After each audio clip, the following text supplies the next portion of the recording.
ଆପଣ ମାନେ ନବୋଦୟର ଇଭିଏସ୍ ପାଇଁ ଚିନ୍ତାରେ ଅଛନ୍ତି କି? ଇଭିଏସ୍ର କ୍ଲାସ୍ ପାଇଁ ଓରିଡ୍ ହେଉଛନ୍ତି କି? ତାହେଲେ এই ଭିଡ଼ିଓଟି ଲାଷ୍ଟ ପର୍ଯ୍ୟନ୍ତ ଆଗେ ଦେଖନ୍ତୁ। ନମସ୍କାର, ମୁଁ ସିଦ୍ଧାର୍ଥ ଆପଣମାନଙ୍କୁ ଚଣ୍ଡିସାର ୟୁଟ୍ୟୁବ୍ ଚ୍ୟାନେଲକୁ ସ୍ୱାଗତ ଜଣାଉଛି। ଆଜି ପିଲାମାନେ ଗୋଟେ ଟପିକ୍ ଷ୍ଟାର୍ଟ କରିବା, ଯେମିତି ସିଲାବସ୍ ୱାଇଜ୍ କ୍ଲାସ୍ ଚାଲିଛି ଆମ ଚଣ୍ଡିସାର ଏକାଡେମୀ ୟୁଟ୍ୟୁବ୍ ଚ୍ୟାନେଲରେ। ତ ଆଜିର ଟପିକ୍ ସେଇଭଳିଆ ରହିଛି water cycle.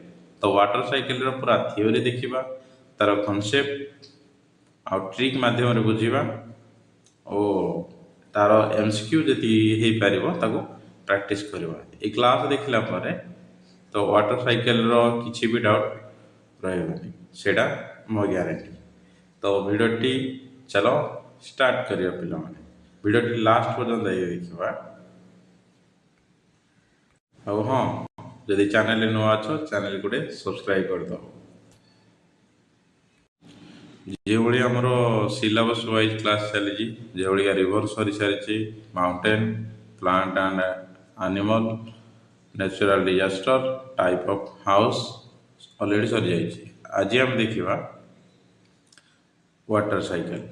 Water cycle water cycle সারা পরে ট্রান্সপোর্টেশন বাকি লা, ট্রান্সপোর্টেশন কু সারিবা হলা। পুরা syllabus wise day by day class হব। তো ইভিএস পাই কেহি भी ওরিড हुआ ना। तो थियोरी देखिदवा। फास्ट ऑफ तो देखिबा टॉपिक अछि जो जलचक्र। प्रथम तो जलचक्र कहिले कौन, what is a water cycle. Water cycle कहिले कौन, पृथ्वी पृष्ठरू जल बाष्प होई आकाश को जीवा, सेठारे मेघ सृष्टि होई पुनर्बार वर्षा आकार रे पृथ्वी को फेरी आसीबार निरंतर प्रक्रिया को जलचक्र कहुए। बुझी हेलानी? चलो पिला भल से बुझाऊँ। पिला माने पृथ्वी पृष्ठ रे जो नदी, नाल, जूर, समुद्र, केनाल एईर तार जल गुड़ाक सूर्यर उत्ताप्त रे गरम है, जल गरम है बाष्प आकार आकाश को उठी जाए। बाष्प आकार आकाश को जाए। आकाश को जीवा फल सेठारे मेघ सृष्टि हुए, हुई पुनर्बार वर्षा आकार पृथ्वी को फेरी आसे। यही निरंतर प्रक्रिया को बा गोलाकार प्रक्रिया को जलचक्र कहुए। देखो पिला माने एठी मनकर नदी बा नदी, समुद्र तर जलग सूर्यर उत्ताप्त द्वारा गरम होई बाष्प आकार ऊपर को चली जाए। ऊपर को जीवा फल एठी मेघ सृष्टि हुए। कौन पिला माने मेघ सृष्टि हुए। मेघ सृष्टि है वर्षा आकार पुण पृथ्वी पृष्ठ को आसी आसे। पृथ्वी पृष्ठ आसिले पुण से नदी, नाल, केनाल रे ही रहिबो, केनाल रे पड़िबो। पुण पड़िला पुण सूर्यर उत्ताप्त होला, सूर्यर उत्ताप्त रे पानीरा बाष्प होइकी पुण ऊपर को उठिला। तापर पुण मेघ सृष्टि होइके वर्षा आकार पृथ्वी पृष्ठ को पुण फेरी आसला। ये जो निरंतर गोलाकार प्रक्रिया चलती ना, या को ही कहा जाए जलचक्र। आशा कर पिला बुझीपारे। तो बुझीपारे आउ थे डेफिनेशन कही दूसरी। पृथ्वी पृष्ठरू जल बाष्प होई आकाश को जीवा, सेठारे मेघ सृष्टि होई पुनर्बार वर्षा आकार पृथ्वी को फेरी आसबार निरंतर प्रक्रिया को जलचक्र कहा जाए। बुझीपारे पिला जलचक्र माने कौन?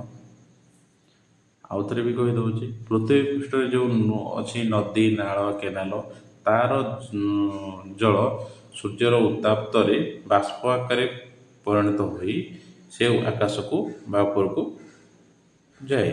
सेठारे मेघ सृष्टि होई, सेठारे कौन मेघ सृष्टि होई पुण वर्षा टोपा आकार कौन तल को खसी आसे।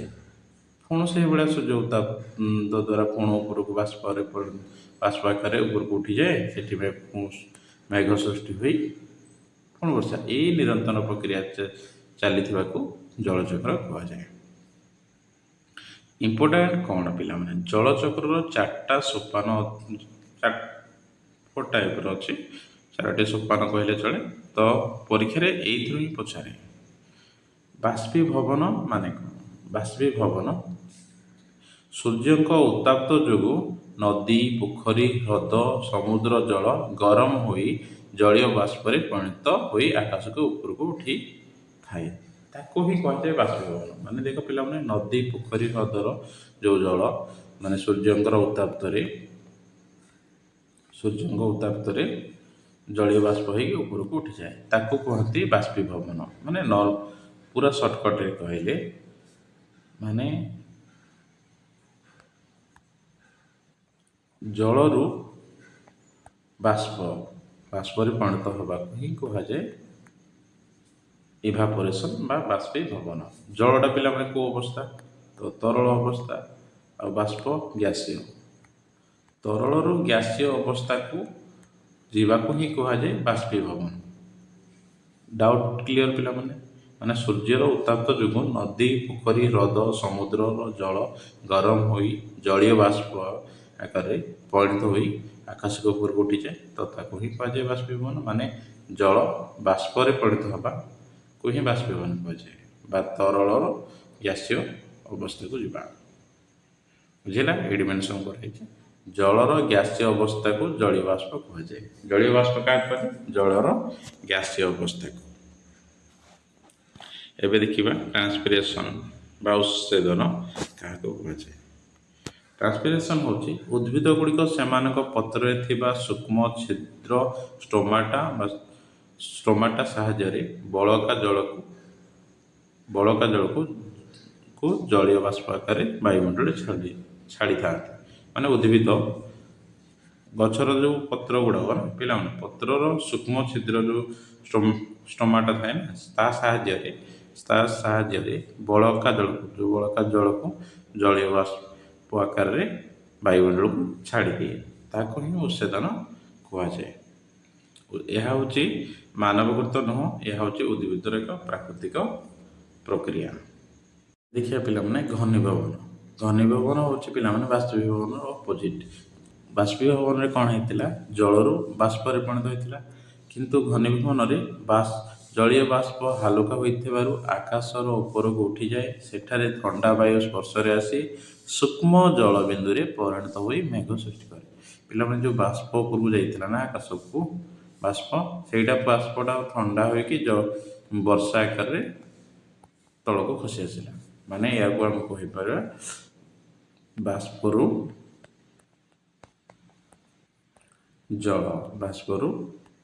ଜଳରେ ପରିଣତ ହେବାକୁ ହିଁ କୁହାଯାଏ ଘନୀଭବନ, କିମ୍ବା ଆମେ ତାକୁ ଅବସ୍ଥା କହିପାରିବା ଗ୍ୟାସୀୟ ଅବସ୍ଥାରୁ ତରଳ ଅବସ୍ଥାକୁ ଆସିବାକୁ ହିଁ କୁହାଯାଏ ଘନୀଭବନ। ବୁଝିହେଲା? ବାଷ୍ପୀଭବନ ଥିଲା ମାନେ ଜଳରୁ ବାଷ୍ପରେ ପରିଣତ ହେବ, କିନ୍ତୁ ଘନୀଭବନ ହେଲା ବାଷ୍ପରୁ ଜଳରେ ପରିଣତ ହେବା। ଦେଖିଦେଇଛି ଏଇଟା ପିଲା, ବାଷ୍ପ ଥଣ୍ଡା ହୋଇ ଜଳରେ ପରିଣତ ହେବା ପ୍ରକ୍ରିୟାକୁ ଘନୀଭବନ କୁହାଯାଏ। ତିନିଟା ତ କ୍ଲିଅର। ଆଉ ଗୋଟେ ହେଲା ଅବକ୍ଷେପଣ ବା ପୁଷ୍ଟିପାତ। ଦେଖ ପିଲାମାନେ, ମେଘରେ ଜଳବିନ୍ଦୁ ଗୁଡ଼ିକ ଏକାଠି ହୋଇ ଭାରୀ ହୋଇଗଲେ ତାହା ମାଧ୍ୟାକର୍ଷଣ ବଳ ଯୋଗୁଁ ବର୍ଷା, ବରଫ କିମ୍ବା କୁଆପଥର ଆକାରରେ ପୃଥିବୀପୃଷ୍ଠରୁ ଖସି ପଡ଼େ। ପିଲାମାନେ, ମେଘରେ ଥିବା ଜଳବିନ୍ଦୁ ଗୁଡ଼ିକ ଏକାଠି ହୋଇଯାଆନ୍ତି। ଏକାଠି ହେବା ଫଳରେ ତାର ମାଧ୍ୟାକର୍ଷଣ ବଳ ଯୋଗୁଁ ବରଫ କିମ୍ବା କୁଆପଥର ଆକାରରେ ପୃଥିବୀପୃଷ୍ଠରେ ପଡ଼େ। ହେଲା? ତ ଏହାକୁ ଆମେ ମନେ ରଖିବା କେମିତି? ଏଇଟା ହେଉଛି ପିଲାମାନେ ଜଳରୁ ବରଫ ବି ମନେ ରଖିପାରିବା। ଜଳରୁ ବରଫ। ବୁଝିହେଲା? ଜଳରୁ ବରଫ କିମ୍ବା ତରଳରୁ କଠିନ ଅବସ୍ଥାକୁ ଆସିବାକୁ ହିଁ କୁହାଯାଏ ଅବକ୍ଷେପଣ। କ୍ଲିଅର? ଚାରିଟା ତ କ୍ଲିଅର। ପରୀକ୍ଷା ପାଇଁ ଇମ୍ପୋର୍ଟାଣ୍ଟ ଦେଖିବା କିଛିଟା ଅଛି। ପୃଥିବୀରେ ଜଳର ପରିମାଣ, ପୃଥିବୀର ପ୍ରାୟ 71% ଅଞ୍ଚଳ ଜଳ ଦ୍ୱାରା ଆଚ୍ଛାଦିତ। ମାନେ 71% ପୃଥିବୀର ଜଳ ଦ୍ୱାରା ଆଚ୍ଛାଦିତ। 3/2 କହିବାକୁ ଗଲେ 3/2 ଦେଖ ପିଲାମାନେ, ପୃଥିବୀର ଏଇଟାକୁ ସେ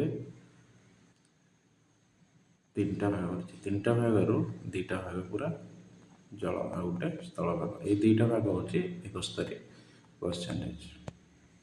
ପିଇବାର ଜଳ ଯୋଗ୍ୟ ମାତ୍ର 1%।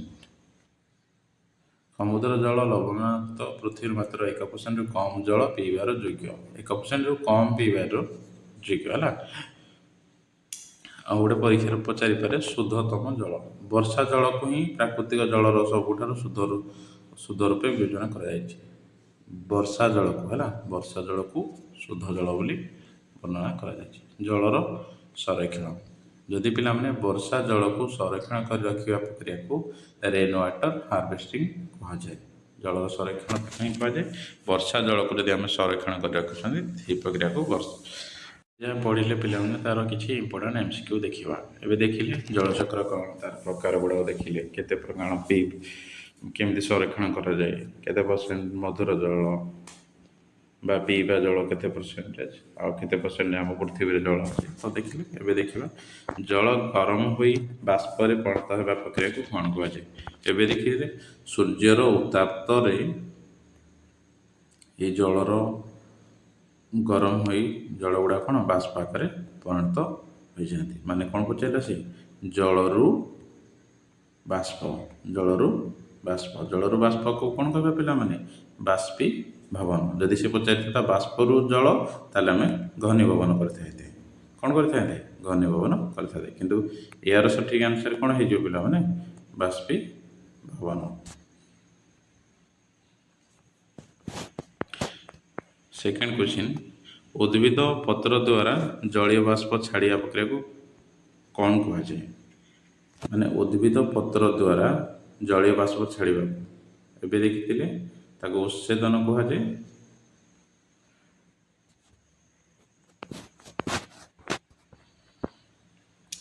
କ୍ୱେଶ୍ଚିନ୍ ନମ୍ବର 3, ଆକାଶରେ ମେଘ ସୃଷ୍ଟି ହେବା କେଉଁ ପ୍ରକ୍ରିୟା ଯୋଗୁଁ ଘଟିଥାଏ। ଆକାଶରେ ଯେଉଁ ମେଘ ସୃଷ୍ଟି ହେବା କେଉଁ ପ୍ରକ୍ରିୟା ଯୋଗୁଁ ଘଟିଥାଏ। ସେ ପଚାରିଛି ଆକାଶରେ ମେଘ ସୃଷ୍ଟି ହେବା କେଉଁ ପ୍ରକ୍ରିୟା ଯୋଗୁଁ ଘଟିଥାଏ। ଅପସନ୍ ଏ ବାଷ୍ପୀଭବନ, ଅପସନ୍ ବି ଘନୀଭବନ, ଅପସନ୍ ସି ପ୍ରସାରଣ, ଅପସନ୍ ଡି ନିଷ୍କାସନ। ତ ଏହାର ସଠିକ୍ ଆନ୍ସର ପିଲାମାନେ କ'ଣ ହେଇଯିବ, ଘନୀଭବନ।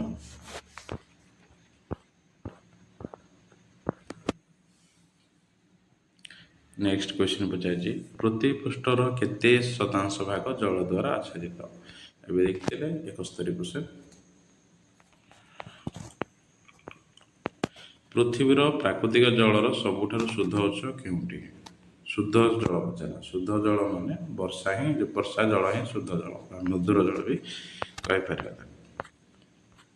ଏବେ ଆଉ ଟିକେ ହାର୍ଡ କ୍ୱେଶ୍ଚିନ୍ ଦେଖିବା, ଟିକେ ବଢ଼େଇବା ତାର ମଡରେଟ୍ ଲେବୁଲ୍ କ୍ୱେଶ୍ଚିନ୍ ଗୁଡ଼ା।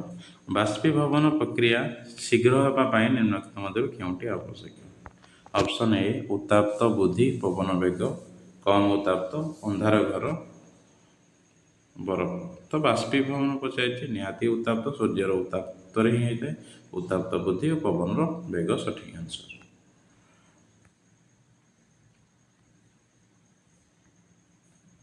ଶୀତଦିନ ସକାଳେ ଘାସ କିମ୍ବା ଗଛପତ୍ର ଉପରେ ଦେଖାଯାଉଥିବା ସୂକ୍ଷ୍ମ ଜଳବିନ୍ଦୁକୁ କ'ଣ କୁହାଯାଏ।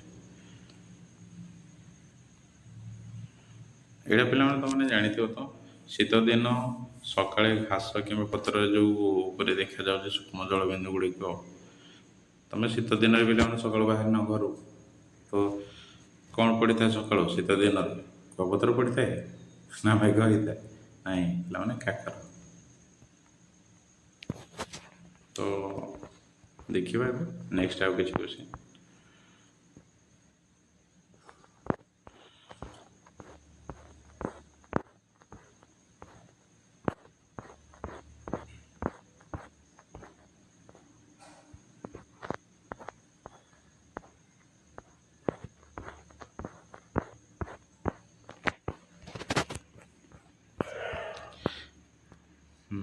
ଦେଖିବା ଜଳଚକ୍ର ପରିଚାଳିତ ହେବା ପାଇଁ ମୁଖ୍ୟ ଶକ୍ତିର ଉତ୍ସ କିଏ।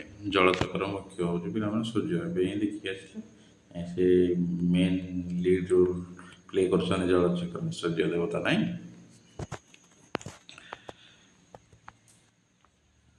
ବାଷ୍ପୀଭବନ ସମୟରେ ଜଳ କେଉଁ ଅବସ୍ଥାରୁ କେଉଁ ଅବସ୍ଥାକୁ ପରିବର୍ତ୍ତନ ହୋଇଥାଏ? ମୁଁ ଏବେ ହିଁ କହିଥିଲି ପିଲାମାନେ, ବାଷ୍ପୀଭବନ କ'ଣ ସେ ଜଳରୁ ବାଷ୍ପରେ ପରିଣତ ହେଉଛି। ଜଳଟା କେଉଁ ଅବସ୍ଥା ପିଲାମାନେ? ଜଳଟା ତରଳ ଅବସ୍ଥା, ତରଳ, ବାଷ୍ପଟା ଗ୍ୟାସୀୟ। ତ ଅପସନ୍ ବି ତରଳରୁ ଗ୍ୟାସୀୟ। ଆକାଶରୁ ବର୍ଷା ଜଳ ସହ ବରଫର ସ୍ଫଟିକ ଖସିବାକୁ କ'ଣ କୁହାଯାଏ? ଯେତେବେଳେ ବରଫର ସ୍ଫଟିକ ଖସେ ନା ଆକାଶରୁ, କ'ଣ କୁହ ପିଲାମାନେ? କୁଆପତ୍ର ମାରୁଛି ଆଜି। ଉଦ୍ଭିଦ ଗୁଡ଼ିକ ସେମାନଙ୍କ ପତ୍ର କେଉଁ ଅଂଶ ସାହାଯ୍ୟ ଉତ୍ସେଚନ କରନ୍ତି? ଉଦ୍ଭିଦର ପତ୍ର ଗୁଡ଼ିକ, ତ ଏବେ ଆମେ ଦେଖିଥିଲେ ଷ୍ଟୋମାଟା, ତ ଓଡ଼ିଆ ଟାଇପିଂ ଟିକେ ମିଷ୍ଟେକ୍ ରହୁଛି, ଦେଖିବ ତ। ନିମ୍ନଲିଖିତ ମଧ୍ୟରୁ କେଉଁଟି ଜଳର ଗ୍ୟାସୀୟ ଅବସ୍ଥା? ଜଳର ଗ୍ୟାସୀୟ ଅବସ୍ଥା ମୁଁ ଏବେ କହିଛି ପିଲାମାନେ, ଜଳୀୟର ବାଷ୍ପ ହିଁ ଜଳୀୟର ଗ୍ୟାସୀୟ ଅବସ୍ଥା। ବରଫ ନୁହେଁ, ବରଫ କଠିନ ଅବସ୍ଥା ହେଇଯିବ ନା, ବରଫ କଠିନ ଅବସ୍ଥା। ନଦୀ ଜଳ, ବର୍ଷା ଜଳ, ଇଏ ହେଉଛି ତରଳ, କିନ୍ତୁ ଇଏ ଜଳୀୟର ବାଷ୍ପ ହେଉଛି ଗ୍ୟାସୀୟ ଅବସ୍ଥା। ଏଇ ଟାଇପ୍ର କ୍ୱେଶ୍ଚିନ୍ ପଚାରିବ, ଇଜି କ୍ୱେଶ୍ଚିନ୍। ହେଲେ କ୍ଲାସ୍ ଥରେ ଥିଓରି ଦେଖିଦିଅ, କ୍ଲିୟର ହେଇଯିବ। ଭୂତଳ ଜଳର ସ୍ତର ବୃଦ୍ଧି କରିବା ପାଇଁ ନିମ୍ନଲିଖିତ ମଧ୍ୟରୁ କେଉଁଟି ସବୁଠାରୁ ଉତ୍ତମ ଉପାୟ? ତ ଏଡ଼େ ବଡ଼ ଲାଇନ୍ରେ ଦେଇଛି, ତ ସଠିକ୍ ଆନ୍ସର୍ ହେଇଯିବ ବର୍ଷା। କ୍ୱେଶ୍ଚିନ୍ ନମ୍ବର 9, ଶୀତ ଦିନେ ବାୟୁମଣ୍ଡଳରେ ଥିବା ଜଳୀୟ ବାଷ୍ପ ଧୂଳିକଣା ସହ ମିଶି ଦୃଶ୍ୟମାନତା କମାଇ ଦେବାକୁ କ'ଣ କୁହାଯାଏ? ଶୀତ ଦିନେ ଯେଉଁ ବାୟୁମଣ୍ଡଳରେ ଥିବା ଜଳୀୟ ବାଷ୍ପ ଧୂଳିକଣା ସହ ମିଶି କେଉଁଠି ପଡ଼େନି ଶୀତ ଦିନ ପିଲାମାନେ? ଶୀତ ଦିନେ ପଡ଼େ କେଉଁଠି ପଡ଼େକି? ଜଳଚକ୍ର ଏକ କିପରି ପ୍ରକ୍ରିୟା? କହିଥିଲି ପିଲାମାନେ, ଏହା ଏକ ନିରନ୍ତର ପ୍ରକ୍ରିୟା ବା ଗୋଲାକାର ପ୍ରକ୍ରିୟା। ଗୋଲାକାର ପ୍ରକ୍ରିୟା ବି ଦେଇଥିବ ଅପସନ୍, ଏମିତି ନିରନ୍ତର ସେଇ। ଆଶା କରୁଛି କ୍ଲାସ୍ଟି ତୁମମାନଙ୍କୁ ବେନିଫିଟ୍ ମିଳିପାରିଥିବ। ମୋ ଦ୍ୱାରା ଯେତିକି ପସିବଲ୍ ମୁଁ ତୁମର କନସେପ୍ଟ କ୍ଲିୟର କରିବାକୁ ଚେଷ୍ଟା କରିଛି। ତ ଯଦି ଭିଡ଼ିଓଟି ଭଲ ଲାଗିଥିବ, ଭିଡ଼ିଓଟିକୁ ଲାଇକ୍ ଆଉ ସେୟାର କରିବାକୁ ଭୁଲିବେ ନାହିଁ। ଆଉ ଚ୍ୟାନେଲ୍ ନ ଆସିଥିଲେ ଚ୍ୟାନେଲକୁ ସବସ୍କ୍ରାଇବ୍ କରି ସାଙ୍ଗସାଥିକୁ ଫରୱାର୍ଡ଼ କରିଦେବେ। ଆଉ ଡେଲି ଏମିତି ଏଜୁକେସନାଲ୍ କ୍ଲାସ୍ ପାଇବା ପାଇଁ ଚଣ୍ଡିସାର ଏକାଡେମୀ ଚ୍ୟାନେଲକୁ ସବସ୍କ୍ରାଇବ୍ କରିଦିଅନ୍ତୁ। ତ ସିଲାବସ୍ ୱାଇଜ୍ ଯେମିତି EVS, Navodaya, mental ability, math, ନବୋଦୟର ଫୁଲ୍ କ୍ଲାସ୍ ପଢ଼ାଅ ଏଥିରେ ହେଲା। ପିଲାମାନେ keep learning, keep growing. Thank you. ଯଦି ଭଲ ଲାଗିଥିବ ଭିଡ଼ିଓଟି ଗୋଟେ ଲାଇକ୍, ସାଙ୍ଗସାଥିକୁ ସେୟାର, ସବସ୍କ୍ରାଇବ୍ କରିବାକୁ ଭୁଲିବେ ନାହିଁ। ପୁଣି ଦେଖା ହେବ ନେକ୍ସଟ ଭିଡ଼ିଓରେ। ରହୁଛି, ଜୟ ଜଗନ୍ନାଥ।